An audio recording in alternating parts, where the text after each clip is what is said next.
Hey everyone, welcome back to the channel. It's Denise Salcedo, and I'm very stoked to bring you a very new interview. Today, we have none other than IMPACT Wrestling's very own TJP. What's up, TJ? What's going on, Denise? Thank you very much for having me. And how is your day going? It's going great, but I'm looking at this awesome collection of stuff that you have here. I'm seeing masks, I'm seeing belts. I mean, that's a pretty cool setup you have there. Yeah, I'm in my home office right now. A lot of this stuff was all in boxes until not that long ago. My family persuaded me to start putting stuff up in my house and stop being lazy. So. Nay, you got to do it. I feel if you have a really good working space, you tend to be more productive during the day. So with that being said, we're obviously all staying home, a little bit more than usual nowadays. How are you spending sort of this extra downtime that you have? For the most part, I pretty much am usually in this room at my desk here because you can't see it, but my camera and my phone is actually sitting on top of my PlayStation right now. So usually I'll be at my desk and on my Twitch channel, like streaming some games and doing Q&As and things like that, engaging with fans. I have a gym downstairs that I built on the first floor, so I haven't had to go out to like the normal gym that I have. So for the most part, I almost never have to leave the house unless I'm getting supplies for my little brat baby pigs because they are highly demanding. I could only imagine. How much do they eat in one day? Oh, they're like humans. In fact, their first big meal of the day is coming up in the next, I don't know, half hour or so. And they'll have breakfast, lunch, dinner, just like anybody else. And there's a lot of snacks in between that they'll complain to dad for. So. That's hilarious. I Yeah. love that. But let's get into it. You have returned to IMPACT Wrestling. What has that been like for you to sort of be back here once again? It was a really easy decision for me to make. When I had left WWE last year and I had a lot of opportunity to go to a lot of different places. I really had wanted to get back to Japan and Mexico, and that was like my primary goal when I was getting out. Um, and Impact Wrestling through Scott Demore had reached out to me, and a lot of the boxes were checked off. I mean, they knew exactly what they wanted to do with the guys that they were reaching out to. So I like that. You're not flying blind, and you know that there's intent involved, and there's a mutual investment that they want to make with everybody that they're working with, and their roster is incredible. And I think that's something that's been understated until probably only recently people are starting to realize like how good this roster is. And from top to bottom, it's so balanced. And I had been in Impact Wrestling, TNA wrestling before, from year one until now, like every generation of it. I've never been in the locker room when it was as balanced as this. And people that open the show one night can close it the next. So the women's division is strong, the tag team division is strong, the X division obviously is strong, and it always has been, I think. And the heavyweights, everything from top to bottom is incredible. So. And I'm so happy that you mentioned that, the fact that they have a lot of great talent. And here's the thing is that Impact Wrestling right now is getting a lot of buzz. What does it feel like for you to sort of be a part of a company that is always trying new things? I mean, it's a lot better than being part of a company that slams into the wall over and over and over again, hoping to get a different result. Which is, to be honest, a lot of companies. But no, it's great because there's a lot of freedom there, and people don't feel creatively stifled. I don't think anybody feels any sort of glass ceiling there, and that it brings an entire different type of energy that you can see through the camera. I mean, you can see when guys are having fun or not. And there, guys are having fun. And like I said, obviously a lot of people are really interested in what Impact has been doing as of late. How does that inspire the wrestlers backstage? Like, hey guys, like we have all eyes on us. Like, let's go out there and do our best. Like, what's the mentality like? Well, it's interesting because the roster is made up from a lot of guys that this is sort of their first wrestling job, you know, and they've never been in a position where this is the type of spotlight and microscope. And I've been pleasantly surprised by like the amount of guys that like they're thriving under that type of pressure. You know, they enjoy it, they like it, and I think that people are responding. A lot of guys are coming out of their shell probably a year or two ahead of when they otherwise would have. There's a lot of growing pains at this level, especially for young guys. And there's some guys like take Ace Austin for example. You know, he was one of my first matches coming back to Impact, and he's an extremely young performer for this level. You know, being in his early 20s. And I knew after the first couple we did, man, this kid's going to be really, really good. And within just an 8-month span, he like had such an acceleration and growth creatively, and like his aptitude and professional maturity like just kept going and going and going. And now like, I mean, he's a guy that can easily be dominant, I think, at the top of the card, and the way that he's put together. And a lot of the guys are like that. I mean, the Rascals as a team have started to grow as individuals, as individual performers, you know, Trey Miguel especially breaking out in the way that he has. So it's been a position where I've seen over the last 8 months to a year, most places you see during that amount of time, like there's going to be a handful of anchors that are heavily relied upon.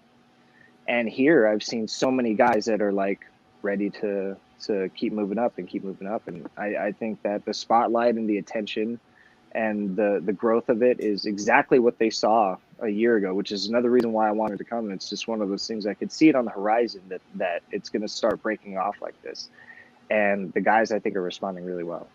And I think that's one of the gems, because personally, as a fan, speaking from a fan's point of view, I think that's what the fans want, though. We want to see young, hot, fresh faces that are going out there and that they're showing a passion for what they're doing. And I think that's one of the things that we've been seeing. With that being said, there have been a lot of new additions to the Impact roster. What are your thoughts on some of the guys that we're seeing? Well, selfishly, I'm pretty happy because a lot of the guys coming in are people that I've been friends with a while. I mean, I feel like the white elephant in the room of that question is probably, you know, Anderson and Gallows. And I've known both of them for so long. You know, we actually we all just came from the same team, I guess. Yeah. So, and I'll probably be seeing them in Japan as well, which is nice. And you know, Brian Myers and you know, Heath is another guy I think is excellent and had so much potential that has completely been untapped, and an amazing attitude for like being a team player and making things work, and people don't realize like how good he really is. I think you know, there's a lot of guys coming over. I was really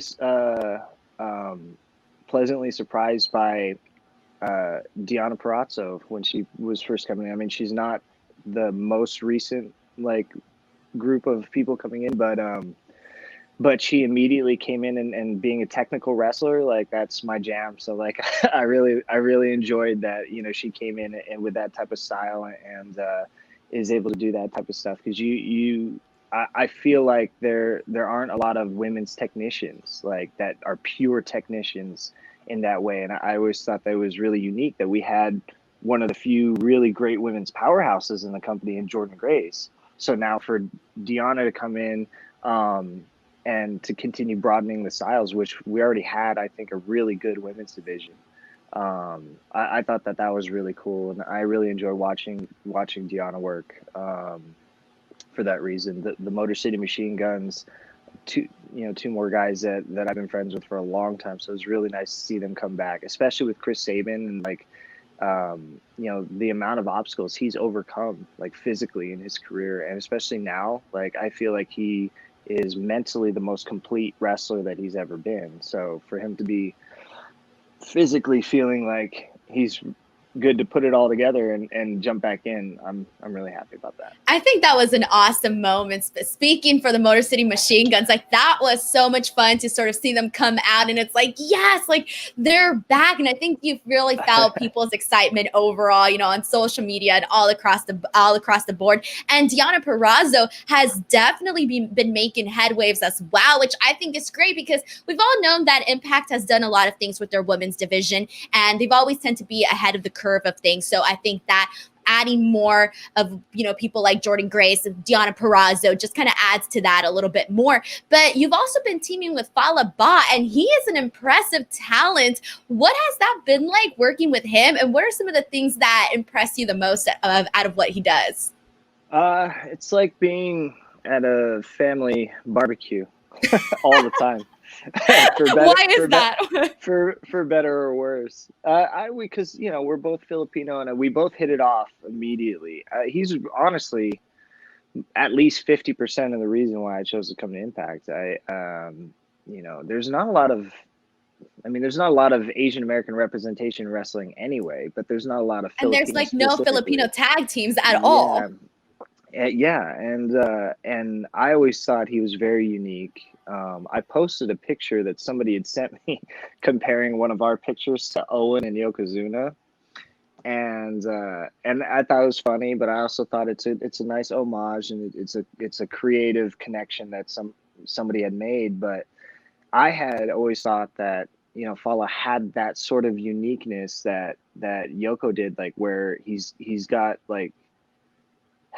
the package of a heavyweight monster, but he's got so much charisma and he can do so many things that guys of his stature normally can't do. And he's really smart and he's got a lot of experience. And I really wanted to work with him for a lot of reasons individually, let alone the fact that we share a heritage and we have a chance to do something, you know, for our community and just for wrestling that hadn't really been done in like being a Filipino tag team and continuing on that route. That's something that's always been important to me, I guess, you know, for people that have seen me now from WWE and everywhere I've gone. Like I've always had the flag on, you know, over my shoulder in some way. You know, so it's been great because we we get along like we're Filipino brothers. So, and as they joke, you know, we're all related. So So it just nice. makes for better chemistry, like not just in-ring chemistry, but like even like promos or whatever it is that you guys do. If you guys already have that connection, it just makes things like so much easier. And here's the thing too, is that I wanted to bring up is that night one, Impact Emergence, you're going to be part of a triple threat match. Chris Bay, Rohit Raju, X Division title. Tell us what we can expect, and what do you think about guys like Chris Bay as well? Well, speaking of guys that have been like sort of a supernova, I mean, he's been doing this as long as I like a cup of You guys coffee, had similar. man. Like, you guys had similar paths, though, like yeah, in terms of working the California independent scene and that sort of stuff. yeah, and that's what I mean is like I've seen him come up, and he hasn't been doing this too terribly long, but he's already at this level. I mean, he's a champion, obviously, and it's amazing how fast he got so incredibly good. So it can be intimidating, I think, not just, you know, for anybody that's around him, because I mean he has this aura about him that like it's just an aura of greatness, and you know it's coming. And I remember telling him a year ago, like, you were gonna hit this level so fast, and he did. And so, you know, we've been able to touch in the ring once, and I was able to feel how good he is. He's really, really great. Other guys that are kind of making waves in the X division, like with like Rohit, for example, you know, I'm getting in with guys by jumping back into the X division pool. I'm getting in with guys that are extremely talented, and guys that a lot of people haven't seen before or they haven't seen enough of yet. And yeah, I think that it'll make for some interesting matchups because I have sort of an old soul for wrestling, and I do have a pretty deep toolbox myself. But I'm looking forward to all the fresh matchups that I can make. What are some of your goals within the company?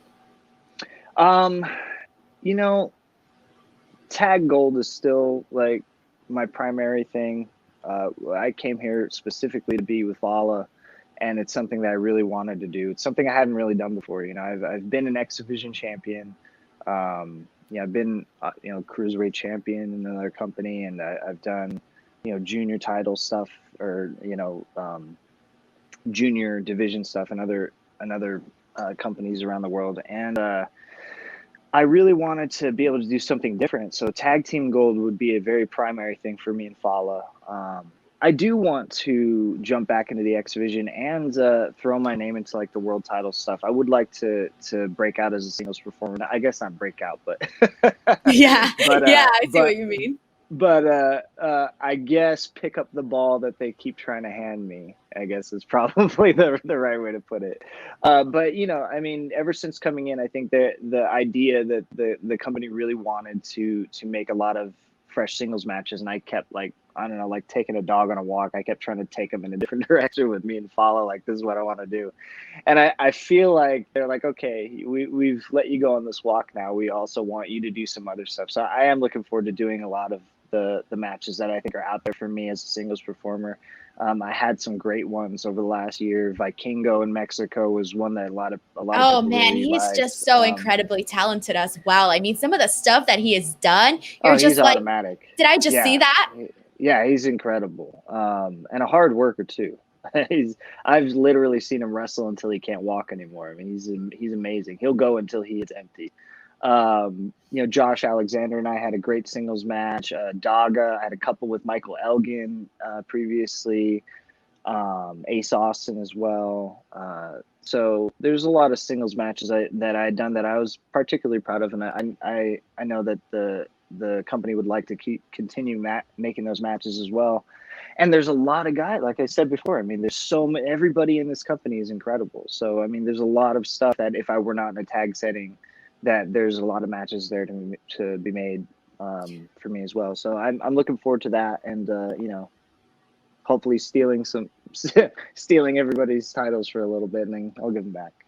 Well, here's the thing too, is that you mentioned like, oh, I'm doing this, but I also want to do that, or I want to do this, but they want me to do that. The thing is that you're not being put necessarily, you're not being kept in a box. And I think that's a pro, man, because you're given like all these opportunities that you can just take it and like go with it, which I think is pretty awesome. So now, before we move on to the lightning round portion of our interview, I do want to ask you, in terms for all those people that you're like, you should come over and watch Impact Wrestling, what do you want to say to those that haven't given Impact Wrestling a try yet?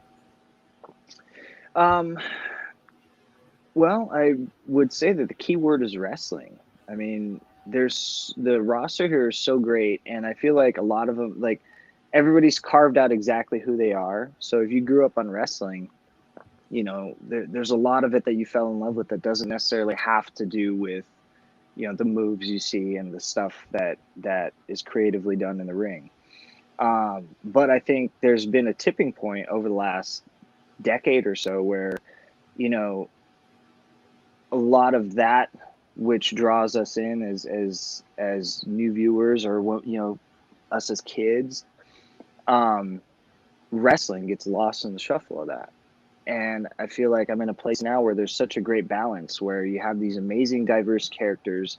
They're not capped in the stories that are playing out.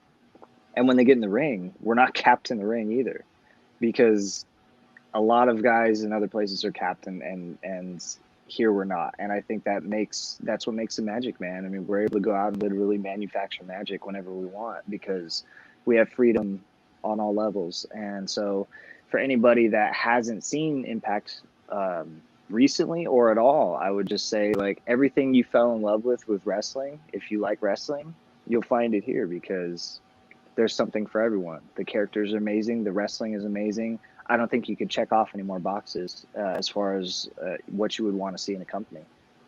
I love that. Well said. Well said. TJP, it is now time for our lightning round. So here's how it's going to work. I'm going to ask you 10 questions, 10 random questions about yourself, and you just go ahead and answer them however you feel. It's usually a fun way for people to get to know you and just overall a good time. So guys, are we ready for lightning round with TJP? Here we go. Question number 1. What's the longest amount of time you have gone nonstop playing video games? Oh, what's a normal span of like sunlight in a day? We're talking about like 24 hours, 12, like Oh God, 24 hours full day. Have you done 24 hours? No, I remember specifically as a kid waking up and having a piece of toast for breakfast. It was really early in the morning, sitting down and turning on my Nintendo. I think it was still regular Nintendo at the time. Might have been Super NES. I'm not sure.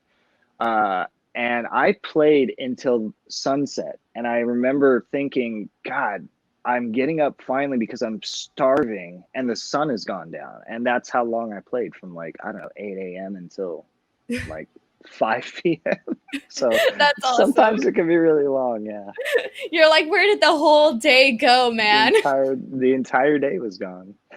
Question number 2. Name your favorite fictional character. This can be from anywhere. Yeah. Deadpool, for sure. Nice. He's Deadpool. super funny. Yeah.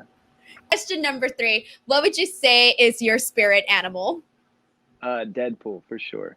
No, I don't know. I have 2 baby pigs downstairs, so I feel like they're a pretty good match for me. You know, I feel like people see, you know, what they see in me, like in like a creative fashion, or like, you know, what they see on screen, and they think like, oh, he's this dynamic, maybe exciting, sort of outgoing person, and whatever.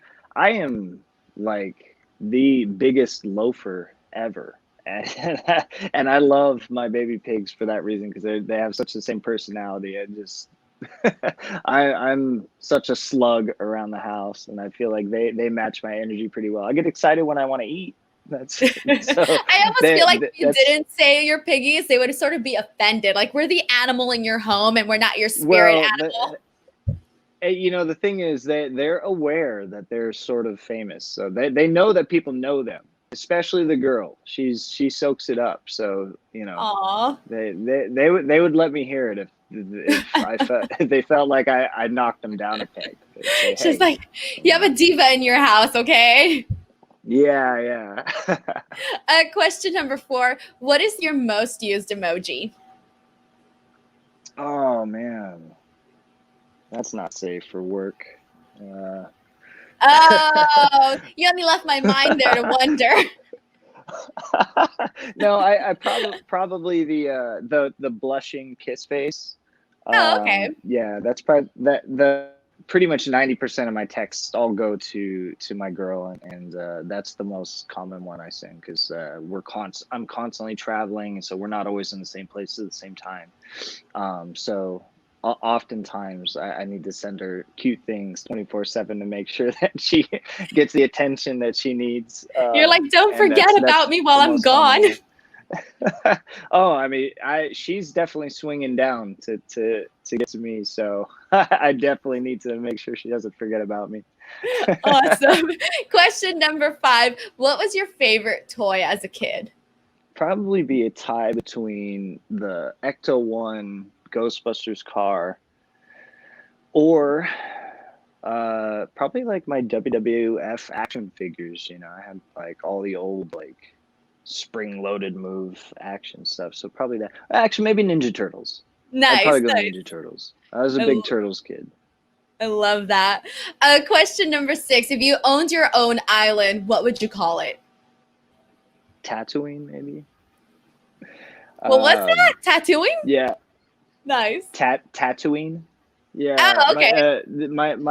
My alternate answer to I think it was your first question probably would have been Anakin Skywalker, as far as fictional characters. And so I love that universe and that lore. And I grew up in Los Angeles, so you know, I grew up, you know, out west in the desert, so to speak, and I've always been sort of reclusive a little bit. So I feel like, you know, if I had my own island or my own planet, it would be Tatooine, just my own little corner of the galaxy that people would be transients and come visit and be up to no good and then leave.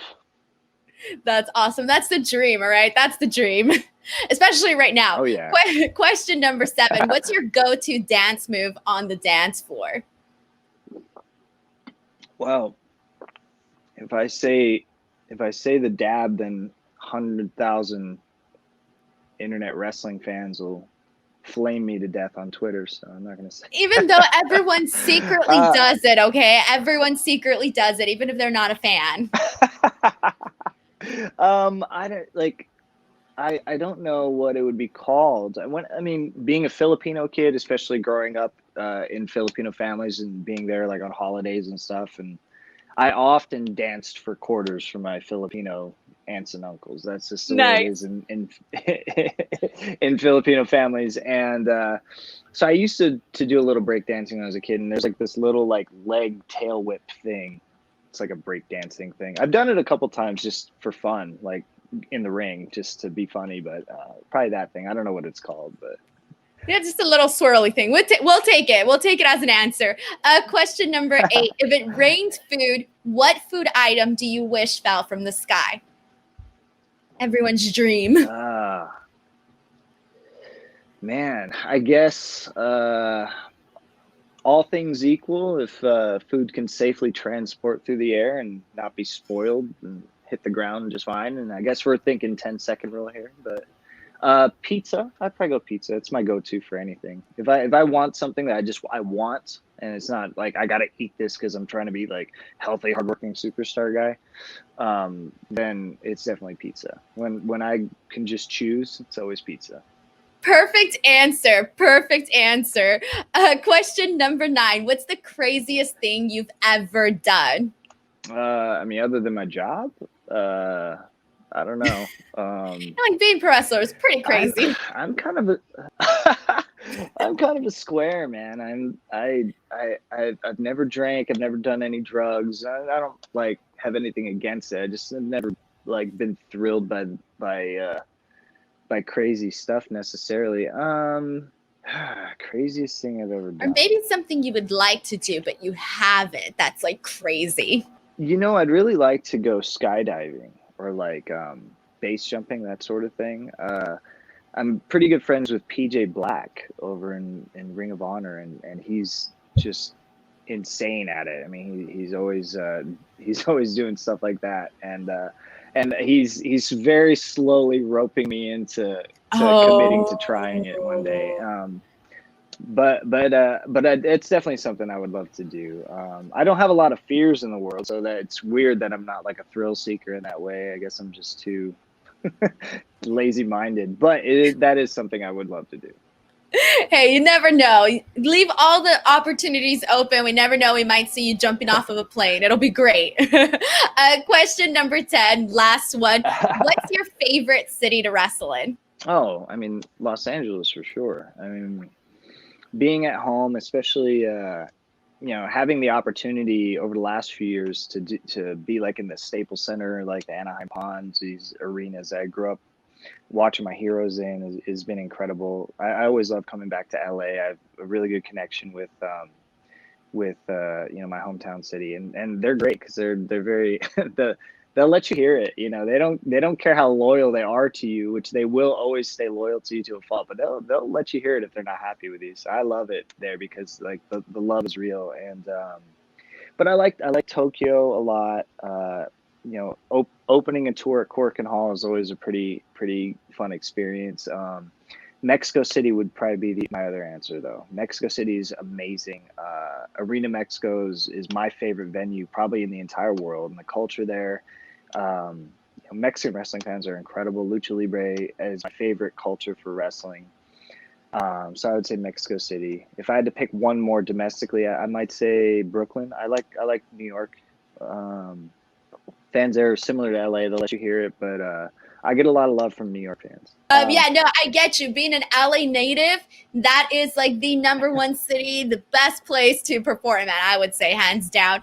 TJP, honestly, thank you so much for this interview. This has been a whole lot of fun, just, chatting it up with you about Impact Wrestling and all this other random stuff. But before we go, where can people find you on social media?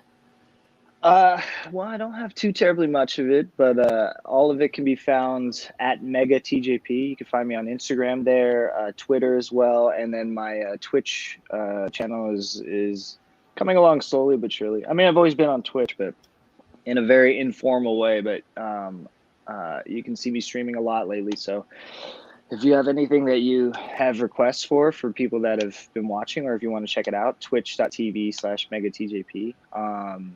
You could find, well, I was going to say all my merchandise, but most of my merchandise at Pro Wrestling Tees under TJP. But this one is actually a special collaboration. So if anybody's been looking at this one while we've been talking the last few minutes, you'd have to go to Hustle Clothing, Legal Hustle Clothing. They're a Calgary-based streetwear company. They made this shirt from my new special move, the Mamba Splash. It looks awesome. But yeah, I mean, Mega TJP on all my socials is where you can find me. And thanks everybody for listening, because honestly, without you guys, there's no me. So I appreciate it. 100%. And I'm going to go ahead and add all of those links in the description box so you guys can check all of that stuff out. But once again, thank you so much to TJP. Do not forget to give this video a like, subscribe to the channel for more, and in the comments section below, let me know what you guys thought of this interview. Until next time, we'll see you guys later. Bye, everyone.